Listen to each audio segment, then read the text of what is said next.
अस्सलाम वालेकुम। वालेकुम सलाम। अच्छा की हाल है, ठीक हो? सलाम। सुनाओ भाई, आज किस तरह आए हो? चाचा जी बस मैं सोचा कि बहुत दिन हो गए ने ਤੁਹਾਨੂੰ ਸਲਾਮ नहीं कीता ਤੇ ਇਹ ਸੋਚਿਆ ਕਿ ਤੁਹਾਨੂੰ ਸਲਾਮ ਹੀ ਕਰ ਲਵਾਂ ਤੇ ਇੱਕ ਛੋਟਾ ਜਿਹਾ ਮਸਲਾ ਲੈ ਕੇ ਆਇਆ ਸਾਂ। और दसो, मसला हल कर लांगे। ਇਸ ਵਾਸਤੇ ਤੁਹਾਡੇ ਕੋਲ ਹੀ ਆਇਆ ਕਿਉਂਕਿ ਤੁਸੀਂ ਜ਼ਰਾ ਸਿਆਣੇ ਬੰਦੇ ਹੈਗੇ ਹੋ। ਇਹ ਦੋਸਤ ਹੈ ਮੇਰਾ ਅਸਲਮ, ਤੇ ਨਾਲ ਇਹਦਾ ਇਹ ਭਤੀਜਾ ਹੈ। अच्छा ਤੇ ਇਹਦਾ ਕੋਈ ਮਸਲਾ ਆਵੇ, ਦੱਸੋ ਅਸਲਮ ਭਾਈ। ਇਹ ਜੀ ਭਤੀਜਾ ਮੇਰਾ ਜੀ, ਤੇ ਇਹ ਸਾਰੀ ਰਾਤ ਜਾਗਦਾ ਰਹਿੰਦਾ ਹੈ। अच्छा ਇਹਨੂੰ ਨੀਂਦਰ ਨਹੀਂ ਆਉਂਦੀ, ਬੜੇ ਦਿਨ ਹੋ ਗਏ। की गल है पुत्र? ਚਾਚਾ ਜੀ ਮੈਂ ਆਪਣੇ ਬੈੱਡ ਤੇ ਸੌਣਾ ਤੇ ਮੈਂ ਇੰਜ ਲੱਗਦਾ ਜਿਵੇਂ ਮੇਰੇ ਬੈੱਡ ਦੇ ਥੱਲੇ ਕੋਈ ਬੰਦਾ ਹੈ। ਮੈਂ ਉੱਠ ਕੇ ਬਿਨਾਂ ਕੋਈ ਸ਼ੈ ਨਹੀਂ ਤੇ ਮੇਰੇ ਸਾਰੀ ਰਾਤ ਐਸੀ ਖੋਫੇ ਲੱਗ ਜਾਂਦੇ।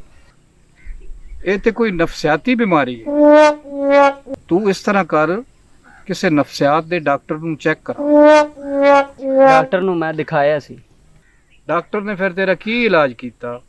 ਡਾਕਟਰ ਨੇ ਕਿਹਾ 3 ਰਾਤਾਂ ਤੂੰ ਮੇਰੇ ਕੋਲ ਗੁਜ਼ਾਰ, ਤੂੰ ਬਿਲਕੁਲ ਠੀਕ ਹੋ ਜਾਏਗਾ। ਮੈਂ ਕਿਹਾ ਠੀਕ ਹੈ। ਡਾਕਟਰ ਨੂੰ ਮੈਂ ਕਿਹਾ ਆਪਣੀ ਫੀਸ ਦੱਸੋ। ਉਹਨੇ ਕਿਹਾ 500 ਰੁਪਏ ਇੱਕ ਰਾਤ ਦਾ ਲਵਾਂਗਾ ਤੇ ਹਫਤੇ ਠੀਕ ਹੋ ਜਾਏਗਾ। तू फिर इलाज कराया?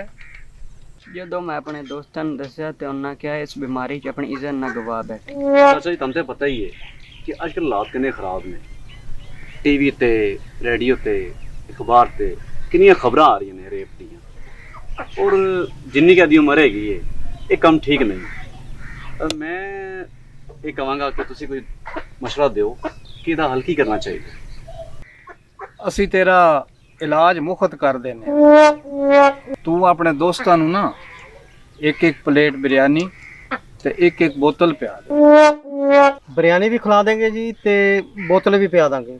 ਬਸ ਬੱਚੇ ਦਾ ਇਲਾਜ ਹੋਣਾ ਚਾਹੀਦਾ ਸਹੀ ਤਰੀਕੇ। ਤੈਨੂੰ ਮੈਂ ਐਸਾ ਇਲਾਜ ਦੱਸਾਂ ਕਿ ਤੇਰੇ ਬੈੱਡ ਦੇ ਥੱਲੇ ਕਦੀ ਕੋਈ ਬੰਦਾ ਨਹੀਂ ਆਏਗਾ।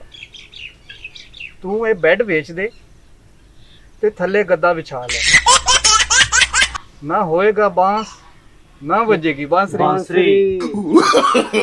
no, no, no, no.